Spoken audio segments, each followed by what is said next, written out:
ஆண்டாள் திருவடிகள் சரணம். திருப்பாவை பாசுரம் 26 மாலே மணிவண்ணா மார்கழி நீராடுவான் அப்படின்னு தொடங்குது. இந்த பாசுரத்துல நம்ம எப்படி சைவத்துல அவனருளாலே அவன் தாழ் வணங்கி அப்படின்னு சொல்லுவோமோ, எந்த ஒரு காரியத்தை நாம் செய்ய வேண்டும் என்றாலும் அது இறைவனுக்காக அர்ப்பணிக்கக்கூடிய காரியமாக இருந்தால் கூட அவன் அருள் வேண்டும். அவன்கிறது இங்க சிவபெருமானா இருக்கலாம், மகாவிஷ்ணுவா இருக்கலாம், அல்லது அவரவர் இஷ்ட தெய்வமா இருக்கலாம். யாருக்கு யார் மேல இஷ்டம் இருக்கோ, எந்த தெய்வத்தின் மீது அன்பு பேரன்பு கொண்டவர்களாக பக்தி கொண்டவர்களாக இருக்கிறார்களோ, அந்த தெய்வத்திற்காக ஒரு நோன்பு இருக்கும் போதோ அல்லது ஒரு பூஜை செய்யும் போதோ அந்த தெய்வத்தினுடைய அனுகிரகம் முழுமையாக பெற வேண்டும் அப்படிங்கிறது தான் இந்த பாசுரத்துல நம்ம தெரிஞ்சுக்க முடியுது. பாவை நோன்புங்கிற காத்தியாயினி நோன்பு இருக்கக்கூடிய ஆண்டாள் நோன்புக்கு தேவையான அனைத்தையும் இறைவனாக விளங்கக்கூடிய அகிலாண்ட கோடி பிரம்மாண்ட நாயகன் மகாவிஷ்ணு கிருஷ்ண பரமாத்மாவே அனுகிரகம் பண்ணணும் அப்படின்னு சொல்லி ஆண்டாள் கேட்கிறாள். அதற்கான காட்சி விளக்கத்தை தான் நம்ம இந்த பாசுரத்துக்கான விளக்கமா பார்க்க போறோம். வாங்க பார்க்கலாம்.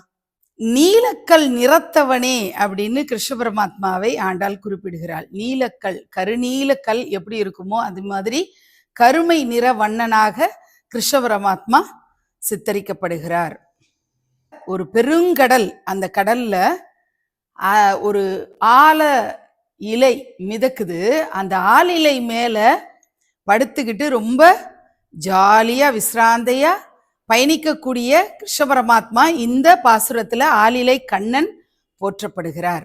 ஆண்டாள் இந்த பாசுரத்துல பாவை நோன்புக்கு தேவையான பொருட்களை அனுகிரகம் செய்யுமாறு கிருஷ்ண பரமாத்மாவிடம் வேண்டுகிறாள். என்னென்ன பொருட்கள்ங்கிறத தான் இப்ப நம்ம பார்க்க போறோம்.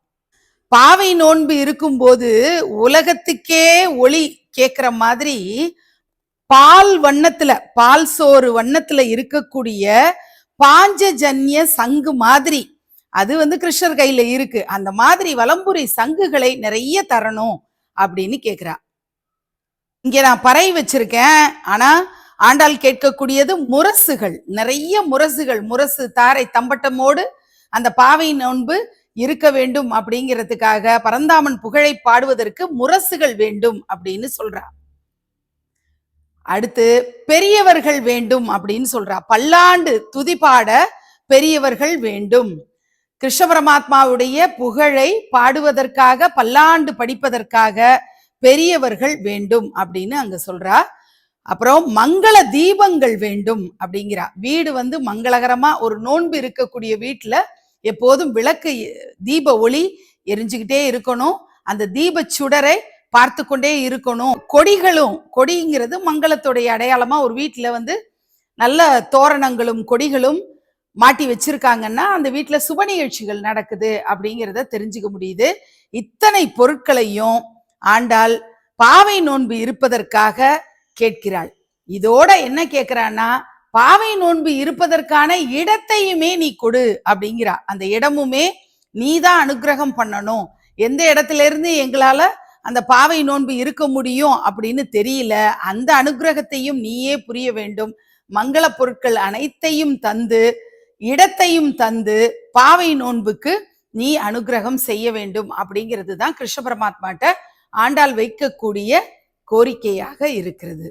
இப்போ கிருஷ்ண பரமாத்மா தவழக்கூடிய கண்ணனாக அந்த தயிர் பானை, வெண்ணெய் பானைய தட்டி விட்டு அதை அள்ளி சாப்பிடக்கூடிய கண்ணனாக நம்ம கிருஷ்ண பரமாத்மாவை நீல நிற வண்ணனாக இங்க வச்சு ஆராதிக்கிறோம். திருப்பாவை பாசுரம் 26 மாலே மணிவண்ணா மார்கழி நீராடுவான் மேலையார் செய்வனகள் வேண்டுவன கேட்டியேல் ஞாலத்தையெல்லாம் நடுங்க முரல்வன பாலன்ன வண்ணத்துன் பாஞ்ச ஜன்னியமே போல்வன சங்கங்கள் பொய்ப்பாடு உடையனவே சால பெரும்பறையே பல்லாண்டு இசைப்பாரே கோல விளக்கே கொடியே விதானமே ஆலின் இலையாய் அருளேலோர் எம்பாவாய். மாணிக்கவாசகர் அருளிய திருப்பள்ளி எழுச்சி பாசுரம் 6. பப்பர வீட்டிருந்து உணரும் நின் அடியார் பந்தனை அறுத்து வந்தறுத்தார் அவர் பலரும் மைப்புரு கண்ணியர் மானுடத்து இயல்பில் வணங்குகின்றார் அணங்கின் மணவாளா செப்புரு கமலங்கள் மலரும் தன் வயல் சூழ் திருப்பெருந்துறையுரை சிவபெருமானே, இப்பிறப்பறுத்து எமையாண்டு அருள் புரியும் எம்பெருமான் பள்ளி எழுந்தருளாயே. பொருள்: பார்வதி தேவியின் துணைவனே, செந்தாமரை மலர்கள் மலர்ந்த குளிர்ந்த வயல்கள் சூழ்ந்த திருப்பெருந்துறையில் வசிக்கும் சிவபெருமானே, எம்பெருமானே, உன் அருள் என்னும் பெருந்தகைமையை உள்ளத்தில் உணரும் அடியவர்கள் குடும்பம் பந்தவாசங்களை உதறிவிட்டு உன்னை தரிசிக்க வந்துள்ளனர். கண்ணில் மை தீட்டிய பெண்மணிகளும் மனித இயல்புக்கு ஏற்ப உன்னை வணங்க வந்துள்ளனர். எங்களுடைய பிறப்பை நீக்கி எங்களை ஆட்கொண்டு முக்தி நிலை தர உடனே விழித்தருள வேண்டும்.